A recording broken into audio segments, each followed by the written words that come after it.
Olá, meu Brasil! Sejam todos muito bem-vindos ao curso de redação da professora Priscila. Eu sou a Priscila e vou trabalhar hoje com você a discussão de um texto que eu acho sensacional. Diferentemente de outros encontros que eu chego com uma leitura de um livro, hoje eu não vou fazer a leitura de um livro com vocês, mas eu vou sugerir um texto sobre o qual nós vamos discutir agora juntos e que eu tenho certeza que você vai usar em inúmeros temas.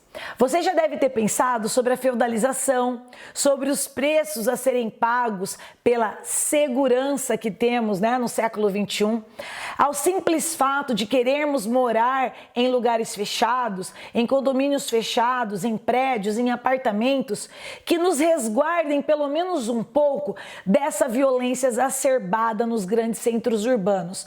E que não pode dizer que também nas pequenas cidades, e no interior do país de modo geral. Bom, em virtude dessa violência e em virtude da questão de estarmos sempre em constante vigilância uns para com os outros, eu optei hoje em trazer para você a leitura de um texto que eu acho muito singular, a começar pelo seu autor, o Mia Couto. Esse moçambicano, quase cuiabano, ele tem parte da família dele que reside em Cuiabá e por este motivo, às vezes, ele dá o ar da graça nessa terra quente de meu Deus. Eu queria qualquer dia ter a oportunidade. A pessoa tá assim, tô andando por aí, encontrei o Mia Couto. Deve ser uma experiência única, com certeza, Isso é de acontecer comigo, gente. Isso vai acontecer, pode deixar. Vou torcer muito para isso.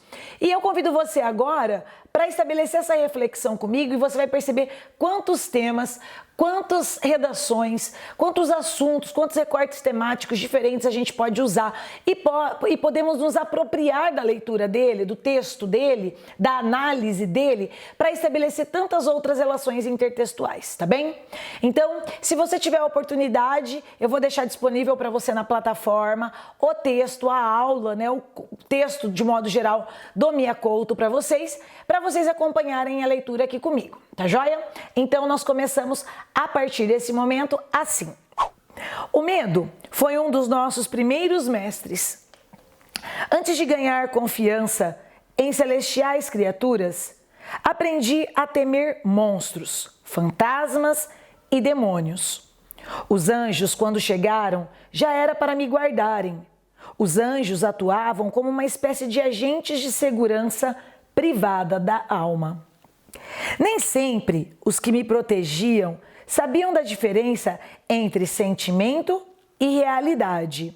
Isso acontecia, por exemplo, quando me ensinaram a recear os desconhecidos, ou seja, empatia zero, Na realidade, a maior parte da violência contra crianças sempre foi praticada não por estranhos, mas por parentes e conhecidos. Os fantasmas que serviam na minha infância reproduziam esse velho engano de que estamos mais seguros em ambientes que reconhecemos. Nesse momento, eu faço um convite a você. Eu gostaria que você acessasse, talvez não agora, mas pelo menos deixe anotado aí, para que você leia um texto no meu site chamado Onde Dormem as Pessoas Marrons, tá?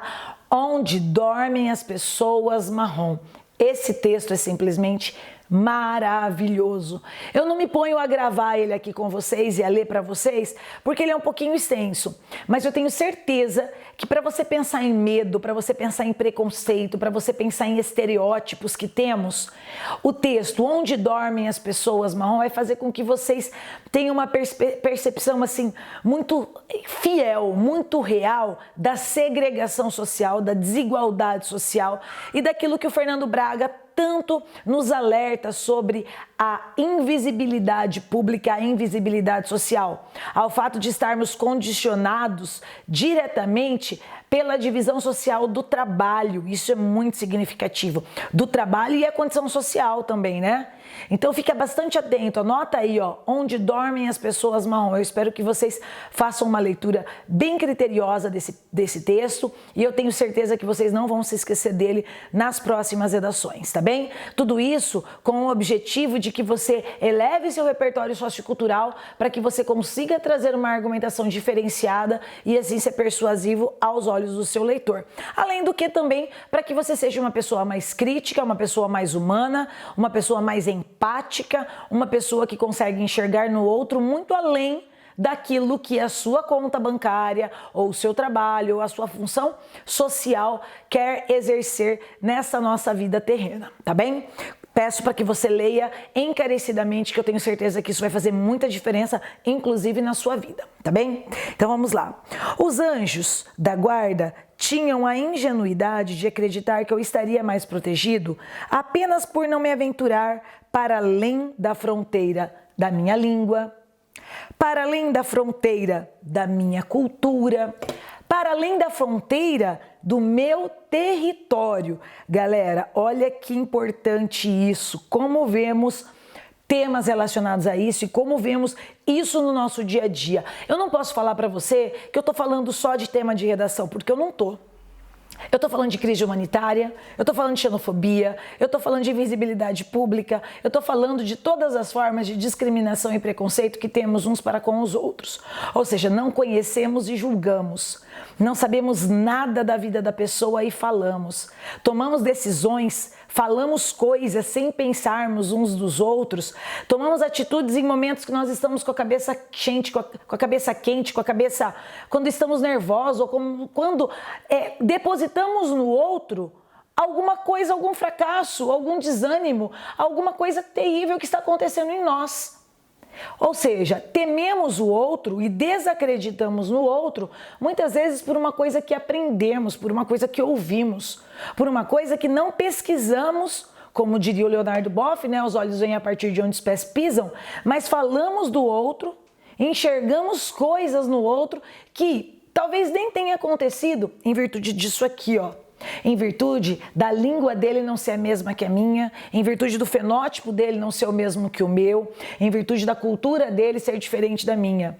Então segregamos sim as pessoas em virtude de ideologias que foram plantadas em nós desde quando nascemos. Isso pelos pais, segundo Mia Couto, pela televisão, pela indústria cultural, pelos preconceitos enraizados na sociedade, e, sobretudo, pela falta de leitura, pela falta de conhecimento, pela nossa ignorância. Sim, ignorantes. Somos ignorantes em alguns aspectos e, por ignorarmos muitas coisas, tomamos decisões, atitudes e preconceitos, né, pré-estabelecidos, como o próprio nome já diz, tá bem? Vejam quantos temas de redação estão envolvidos nisso que eu falei. Agora, veja, muito além de um tema de redação, quanta atitude diária nossa está envolvida nesse tipo de atitude, não é verdade? Então vamos continuar aqui. O medo foi, afinal, o mestre que mais me fez desaprender. Quando deixei minha casa natal, uma invisível mão roubava minha coragem de viver e a audácia de ser eu mesmo. No horizonte vislumbravam-se mais muros do que estradas. Eu me lembro como se fosse hoje o tema da UFBA, tem uns anos já, aproximadamente uns 10 anos. Quando eu falo uns 10 anos assim, vocês têm que desconfiar, viu, gente? Porque não parece, mas essa semana eu estou de aniversário, não parece que é 4.0 já, né? Não, claro que não parece. Enfim, o tema era os muros visíveis e invisíveis da sociedade contemporânea, ou seja, quais são aqueles muros, aquelas barreiras, aquelas fronteiras que estabelecemos, e claro que para falar sobre isso, falar do México e dos Estados Unidos vai ser senso comum, então você não vai pôr, e das invisíveis. As invisíveis eu estou lendo aqui para vocês agora, o preconceito é um muro invisível, né? E como os medos são os nossos muros invisíveis. E quantos outros muros invisíveis nós temos, infelizmente, não é, gente? A gente ainda tem que evoluir muito, essa é a verdade. Nessa altura, algo me sugeria o seguinte, que há neste mundo mais medo de coisas más do que coisas más propriamente ditas. No Moçambique colonial, em que nasci e cresci, a narrativa do medo tinha uma invejável cast internacional, ou seja, um invejável elenco internacional. Em outras palavras, todos os que eram de fora eram os coautores, os autores, os participantes, os protagonistas dos meus maiores medos, segundo Mia Couto, né? Os chineses comiam crianças, os chamados terroristas que lutavam pela independência e o ateu barbudo de nome alemão. Esses fantasmas tiveram o fim de todos os fantasmas, morreram quando morreu o medo. Os chineses abriram um restaurante à nossa porta. Os ditos terroristas hoje são governantes respeitáveis e Karl Marx, o ateu barbudo, é o simpático avô que não deixou descendência. O preço dessa construção de terror foi, no entanto, trágico para o continente africano. Em nome da luta contra o comunismo, cometeram-se as mais indizíveis barbaridades. E agora eu vou deixar minha caneta aqui para a gente conversar sobre o seguinte. Eu vou deixar passar agora, nesse momento, o trailer de um filme chamado Hotel Ruanda. Sobre esse filme eu quero falar algumas coisas para vocês. Aliás, eu quero falar sobre o massacre, o genocídio que dizimou mais de 800 mil ruandeses em apenas 100 dias. Isso mesmo, há 25 anos atrás. Olha, veja toda a história da humanidade. Apenas 25 anos atrás, mais de 800 mil ruandeses morreram numa guerra sanguinária, numa guerra pérfida. Em virtude do quê? Polarização política, polarização ideológica, ou seja, muros invisíveis que dizimaram 800 mil vidas, quase 1 milhão de pessoas, em virtude de fatores de questões ideológicas, em virtude de um muro, de uma barreira ideológica posta entre Tutsis e Hutus. Tudo bem? Tudo mal, né? Acontece que agora no ano de 2019, esse massacre, ele completa 25 anos. Então eu quero que você assista, eu quero que você entenda, eu quero que você compreenda o que foi o massacre, o que foi aquela guerra, o que foi aquele conflito e quantas pessoas morreram em virtude disso, tá bem? Vejam agora Hotel Ruanda e o que dizimou todas essas vidas, o que motivou todas essas vidas.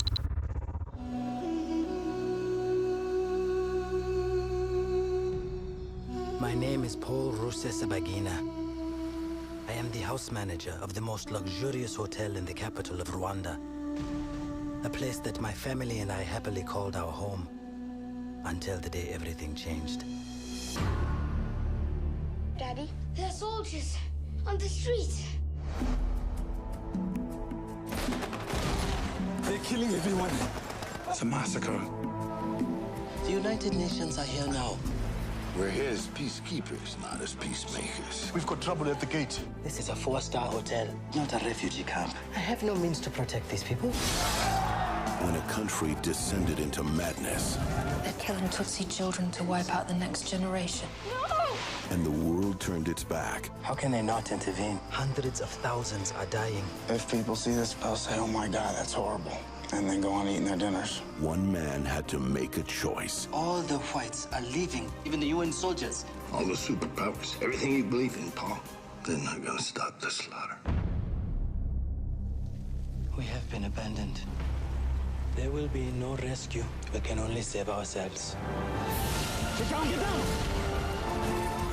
United Artists presents the true story of a man who fought impossible odds I cannot leave these people to die.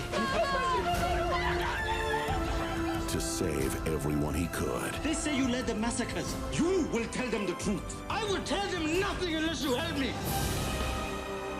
And created a place Go inside the hotel. where hope survived. You are a good man, Paul. We need to help one another. That is the only thing that is keeping us alive. Hotel Rwanda.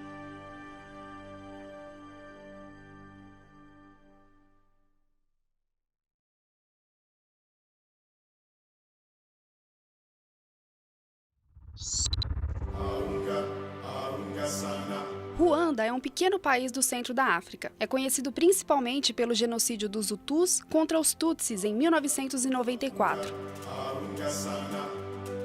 Ruanda tem quase 12 milhões de habitantes hoje. Faz fronteira com o Burundi, ao sul, com a Tanzânia, a leste, Uganda, ao norte e República Democrática do Congo, a oeste. O primeiro povo a ocupar Ruanda foram os Tuá. Eles são pigmeus, vivem nas florestas e hoje formam 1% da população. Os Hutus vieram depois. Não se sabe exatamente quando, mas calcula-se que chegaram entre os séculos 5 e 11 a partir do sul e do oeste. Com o tempo, viraram a maioria. Já os Tutsis apareceram por volta do século 13. Vieram do norte e leste da África e passaram a representar entre 10 e 15% da população. Os Tutsis eram principalmente pastores e pecuaristas, enquanto os Hutus eram lavradores. Essa diferença virou uma verdadeira divisão de classes. Mesmo sendo minoria, os Tutsis formavam a classe mais elitizada do país. Apesar disso, as duas classes conviviam relativamente bem, casavam entre si, eram amigos e até serviam juntos no exército. Isso até os colonizadores europeus se apossarem da região.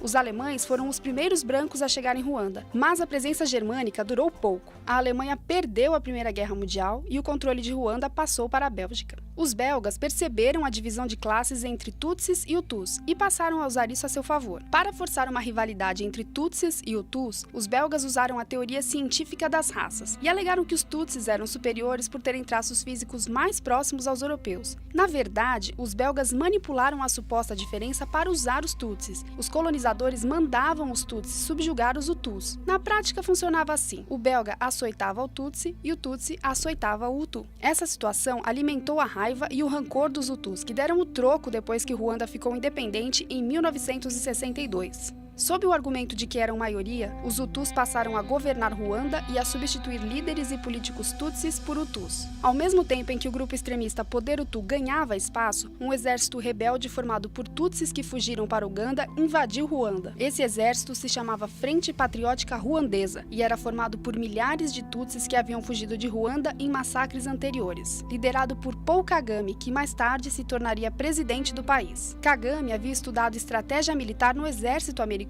e usou seus conhecimentos para comandar o grupo. A Frente Patriótica Ruandesa avançou pelo nordeste de Ruanda para tentar derrubar o então presidente Hutu Juvenal Habyarimana. O ataque foi a desculpa definitiva para a perseguição aos Tutsis. Apesar da irritação dos Hutus, o presidente Habyarimana cedeu a pressões internacionais e aceitou negociar um tratado de paz com a Frente Patriótica Ruandesa em 1994. O tratado enfureceu o Poder Hutu, mas o presidente foi para a Tanzânia para assiná-lo. A viagem acabou em tragédia. No voo de volta, o avião em que estava o presidente foi abatido por um míssil e todos os passageiros a bordo morreram. Até hoje não se sabe quem derrubou a aeronave. O atual governo de Ruanda diz que os próprios Hutus mataram o presidente para terem um pretexto para fazer o genocídio e acabar com os Tutsis. Já uma investigação conduzida pela França é inconclusiva. O fato é que, na época, o ataque acabou atribuído aos Tutsis. O Poder Hutu assumiu de vez o controle do país e começou o genocídio poucas horas depois da derrubada do avião. Pelo rádio, nas ruas e incentivados por milícias paramilitares, os Hutus eram conclamados a matar Tutsis. Virou um massacre generalizado, em que vizinhos matavam vizinhos usando facões e outras armas simples. Estima-se que em 3 meses, entre abril e julho de 1994, quase 1 milhão de Tutsis tenham sido mortos. Na época, Ruanda tinha aproximadamente 1.250.000 habitantes Tutsis. A ONU e a Bélgica tinham soldados em Ruanda na época, mas quase todos se retiraram depois que 10 oficiais belgas foram mortos. Já os Estados Unidos haviam acabado de sair de uma intervenção mal sucedida na Somália e não queriam se envolver em mais um conflito africano. Os franceses mandaram soldados para tentar criar uma zona segura dentro de Ruanda. Não apenas não conseguiram, como até hoje são culpados pelo governo ruandês de cumplicidade com o massacre. Bem mais disciplinada e organizada do que os soldados e milícias do Poder Hutu, a Frente Patriótica Ruandesa avançou e venceu a guerra, dando fim ao genocídio. Só que aí, milhares de Hutus, com medo de revanche Tutsi, fugiram para os países vizinhos. Entre os Hutus refugiados estavam integrantes do Poder Hutu e das milícias que promoveram o massacre. Muitos desses assassinos só foram julgados muitos anos depois, quando voltaram para Ruanda ou foram capturados. A Frente Patriótica Ruandesa assumiu o poder com o fim da guerra e promoveu as primeiras eleições diretas para presidente em 2003. Kagame, que já havia sido eleito pelo parlamento em 2000, venceu a disputa. Novas eleições aconteceram em 2010 e Kagame foi reeleito com 93% dos votos. O tamanho ganho da vantagem de Kagame virou motivo de discussão sobre uma possível fraude na eleição, mas nada foi comprovado. Ruanda se reergueu de maneira impressionante após a guerra. Os termos Tutsi e Hutu foram abolidos da carteira de identidade. Negar o genocídio virou crime e começaram os julgamentos. Internamente, Ruanda criou tribunais especiais para julgar os acusados pelo genocídio. Esses tribunais eram chamados de Gakaka. Entre 2002 e 2012,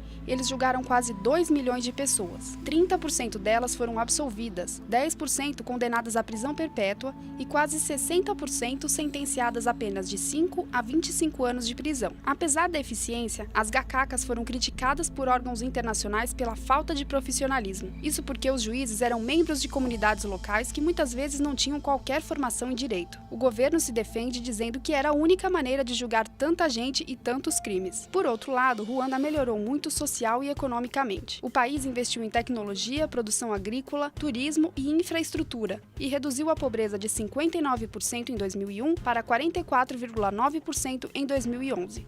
A economia cresce cerca de 8% ao ano, o PIB per capita quase triplicou em 20 anos e a taxa de alfabetização é de 71%. Apesar de liderar todos esses avanços, Paul Kagame não é nenhuma unanimidade. Ele é idolatrado por muitos ruandeses como o homem responsável por parar o genocídio e desenvolver o país. Mas, ao mesmo tempo, recebe críticas de organizações internacionais que o acusam de governar o país de maneira autoritária. Kagame também é criticado por estar há quase 2 décadas no poder e por não punir Tutsis acusados de matar Hutus após o genocídio.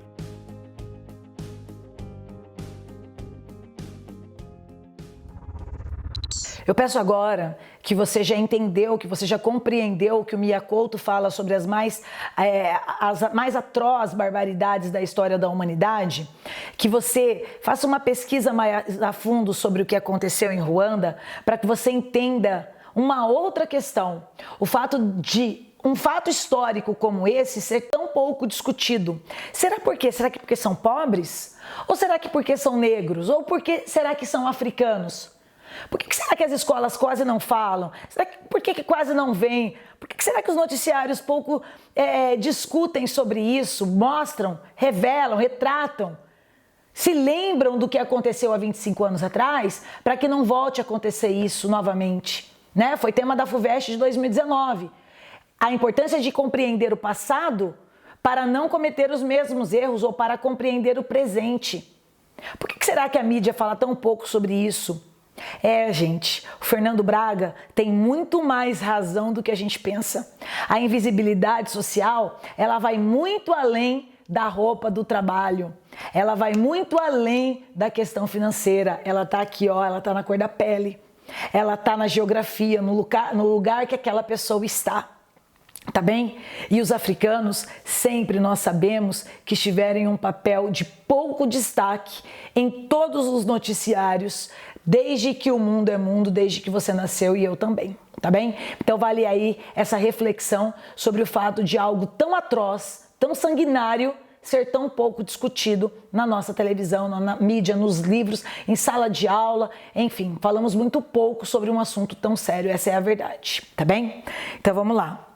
Em nome da segurança mundial, foram colocados e conservados no poder alguns dos ditadores mais sanguinários de toda a história. A mais grave dessa longa herança de intervenção externa é a facilidade com que elites africanas continuam a culpar os outros pelos seus fracassos. A Guerra Fria esfriou, mas o maniqueísmo, ou seja, a luta entre o bem e o mal, que sustinha, não desarmou, inventando rapidamente outras geografias do medo, a Oriente e a Ocidente. E por se tratar de identidades demoníacas, não bastam os seculares meios de governação. Precisamos de intervenção com legitimidade divina, ou seja, precisamos da intervenção religiosa, de justificar os nossos erros com base em questões religiosas, e a gente sabe disso, né? O que era ideologia passou a ser crença, o que era política tornou-se religião, o que era religião passou a ser estratégia de poder. E agora eu convido você a conhecer esse moço aqui. Esse moço que você está vendo aqui na tela é nada mais, nada menos do que o linguista sociólogo, filósofo, ativista cognitivo, ativista político, Noam Chomsky. O Chomsky, gente, vale a pena você parar um dia da sua vida para ou ler, assistir rapidinho as 10 estratégias de manipulação das massas que ele tem no YouTube, algo bem sintetizado, ou se você quiser se aprofundar, sabe o que eu sugiro? Entra na Netflix ou no YouTube, você vai encontrar também e digita assim, ó, os princípios de manipulação questionados e criticados por Noam Chomsky. O bacana dele é, o nome do documentário é Requiem para um Sonho Americano, ó, conforme você pode ver aqui, ó, Requiem para um Sonho Americano. Esse documentário, ele mostra princípio por princípio que o Noam Chomsky analisou das formas de persuasão, das formas de submissão a que estamos diretamente coagidos pela mídia, pela televisão, pelos governantes, pelos estados totalitários, ou seja, por todos aqueles que nos dominam e que nos fazem de marionetes, de fantoches, para que possamos dar a eles tudo aquilo que eles esperam, fazer deles aquilo que eles esperam que a gente faça, ou seja, aquilo que eles nos manipulam. Somos manipulados sim todos os dias e quem fez o Enem o ano passado inclusive foi convidado a discutir sobre isso. Que bom que os meus alunos do ano passado me ouviram, assistiram, foram obrigados também, né, a assistirem as 10 estratégias de manipulação do Chomsky. E se você ainda não conhece, pode ter certeza que você vai mudar a sua argumentação a partir do momento que você conhecê-lo, tá bom? Ó, esquece Zygmunt Bauman, não existe mais Bauman na nossa vida, tá? Eu adoro Bauman. Se você quiser, eu até sugiro um livro, chama Confiança e Medo na Cidade, do Bauman. Mas não é modernidade líquida e não é aquilo que todo mundo faz, porque você não é todo mundo e nós já conversamos sobre isso a long time ago, né? Porque eu sou poliglota, essa é a verdade, galera. Então vamos à frente. Para fabricar armas, é preciso fabricar inimigos. Para produzir inimigos, é imperioso sustentar fantasmas. A manutenção desse alvoroço que requer um dispendioso aparato e um batalhão de especialistas que, em segredo, tomam decisões em nosso nome. Meu Deus, como o Edward Snowden tentou, né, gente, mostrar pra gente durante, né, aquilo que ele fez de denunciar a CIA, como que ele tentou mostrar pra gente o quanto somos manipulados e o quanto as nossas decisões não são tomadas por nós. Hoje as nossas decisões são tomadas por quem? Por todo mundo, por mim, por você. É só você comprar uma palavra no Google Ads, no Google Trend, por exemplo, e você sabe o que a pessoa está digitando.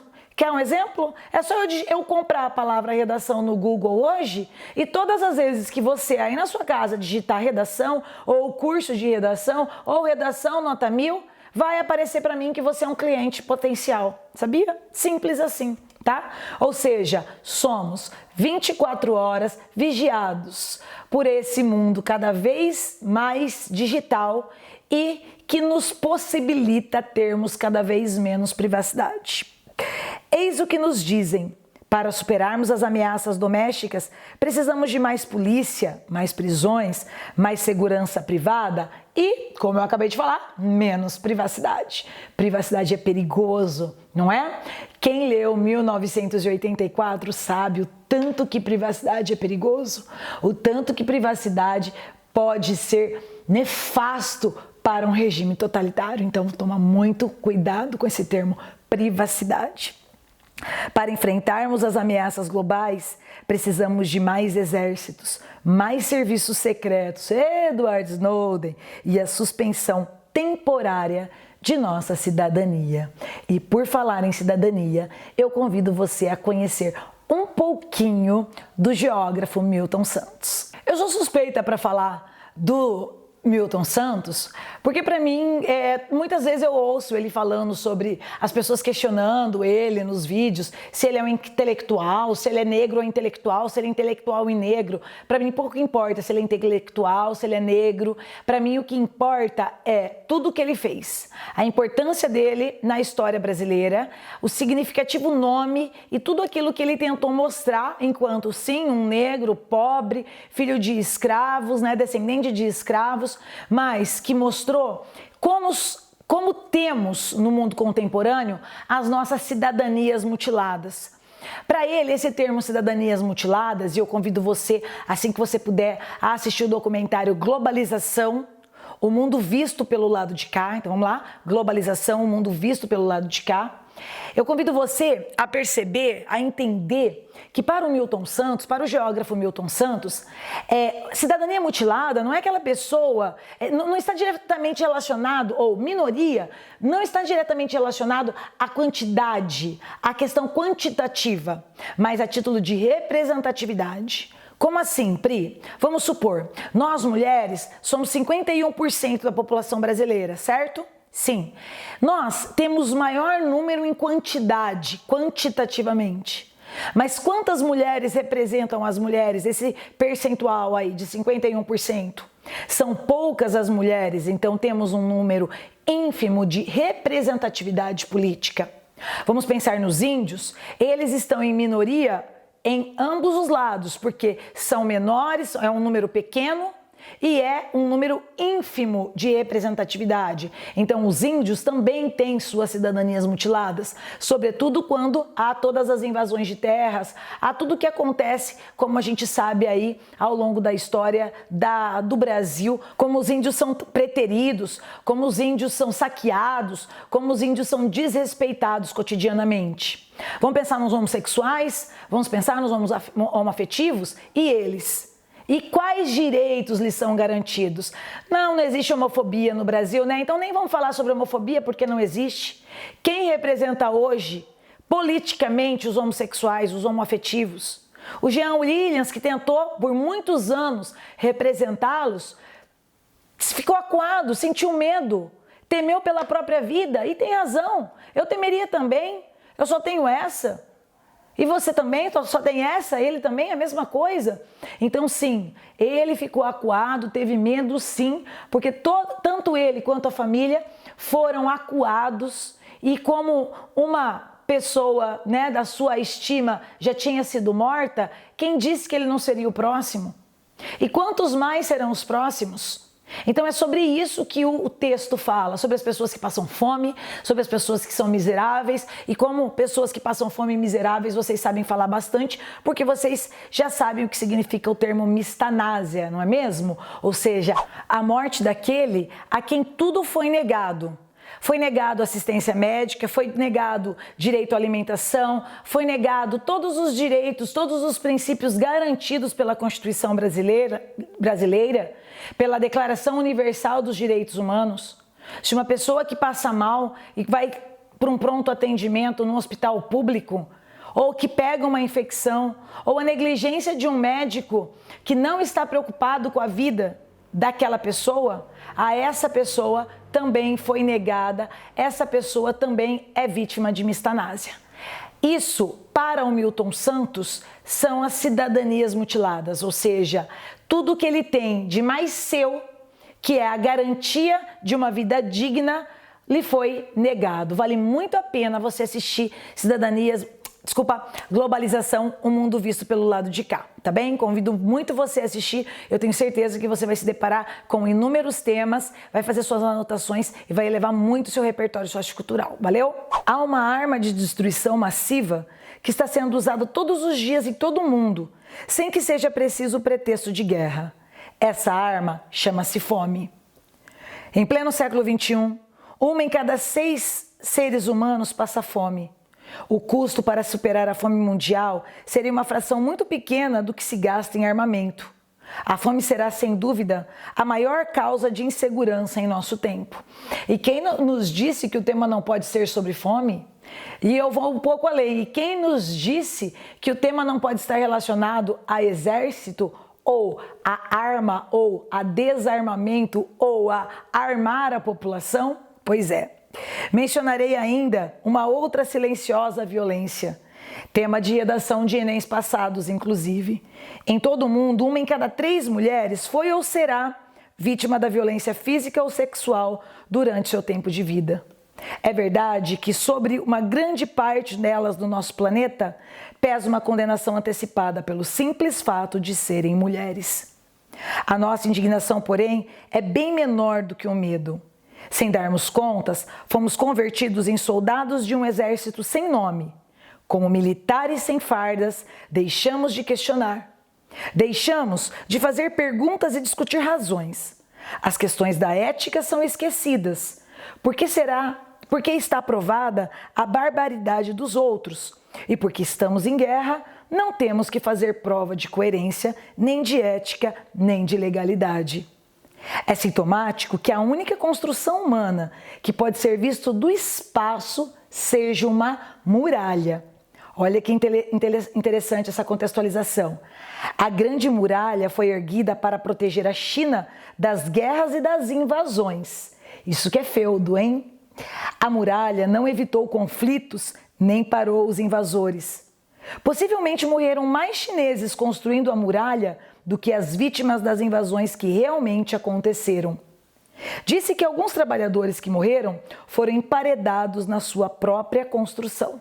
Eu já ouvi falar sobre isso e digo além, já ouvi falar também que para cada tijolo posto ali, pode ser uma lenda, mas já ouvi falar de uma maneira muito incisiva e recorrente.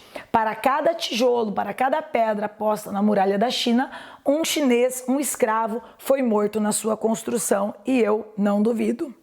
Esses corpos convertidos em muro e pedra são uma metáfora do quanto o medo pode nos aprisionar. Há muros que separam nações. Há muros que dividem pobres e ricos. Mas não há, hoje no mundo, um muro que separe os que têm medo dos que não têm. Sob as mesmas nuvens cinzentas vivemos todos nós, do sul ao norte, do ocidente ao oriente. Citarei Eduardo Galeano acerca disso, que é o medo global, e dizer: os que trabalham têm medo de perder o emprego. Os que não trabalham têm medo de nunca encontrar. Quando não tem medo da fome, tem medo da comida. Os civis têm medo dos militares. Os militares têm medo da falta de armas e as armas têm medo da falta de guerra. E se calhar, acrescento agora eu, Mia Couto. Há quem tenha medo de que o medo acabe. Crianças, é assim que eu termino a minha sugestão de leitura para vocês hoje. Essa sugestão de leitura que certa vez Rubem Alves me ensinou que se você quer fazer com que alguém leia, é importante você ler para ela, é importante ela ler a partir dos seus olhos. Então, espero que você tenha gostado da minha leitura, espero que você tenha se familiarizado com esse assunto e eu espero que você seja um hábil praticante de tantas outras leituras.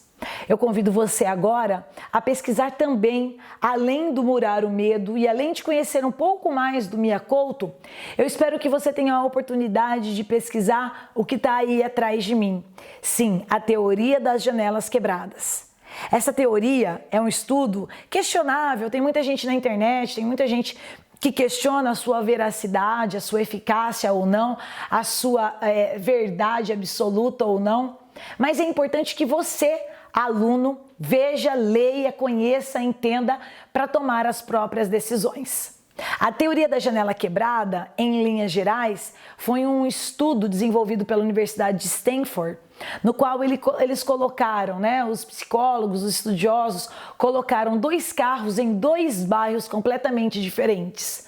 Um no bairro completamente abandonado, devastado, descuidado e violento, e outro num bairro totalmente cuidado. É como se você colocasse em Paraisópolis e Morumbi. Essa analogia você não vai fazer na sua redação porque é senso comum, tá? Mas é como se você colocasse o mesmo carro nos 2 lugares. E você percebesse qual seria o comportamento da população acerca daqueles 2 automóveis. O primeiro carro, na periferia, em Paraisópolis, logo foi totalmente destruído, depredado, quebrado. O segundo carro não, no bairro do Morumbi, com as janelas dele totalmente fechadas, o carro ali totalmente arrumado, bonito, nada aconteceu. As pessoas passavam e deixavam o carro ali intacto.